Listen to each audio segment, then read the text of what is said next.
स्वागत आहे तुमचं टांगा पलटी घोडे फरारच्या नव्या व्हिडिओ मध्ये. केवढं उकडतंय, केवढं गरम होतंय रे बाबा. म्हणूनच आता उन्हाळ्याचं खरा हिरो कलिंगडचं कॉकटेल बनवू. सगळ्यात आधी ग्लास मध्ये लिंबूचा रस लावा, मग चाट मसाला आणि काळं मिठचं मिश्रण त्याला दाबून काढा. तिथूनच सुरू होते देशी अंदाज. आता ग्लास पूर्ण बर्फाने भरा, अर्धवट नाही पूर्ण. आता ताज कलिंगडचा रस टाका, रंग बघा इथे एकदम जिवंत. त्यात थोडासा तोच मसाला टाका आणि हलकस तिखट सॉस, थोडासा झटका येऊ द्या की.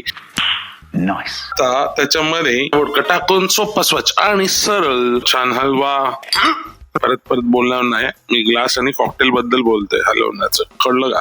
आणि जसं क्लायमॅक्स आणि सीन तयार होतो, बस आता उन्हाळ्याचं कॉकटेल फुल जोश तयार. आणि जर तुम्हाला व्हिडिओ आवडला असेल तर टांगा पलटी घोडे फरारला सबस्क्राईब, शेअर आणि लाईक करा. आणि दारू पिऊन गाडी नका चालू, जास्त उडू नका.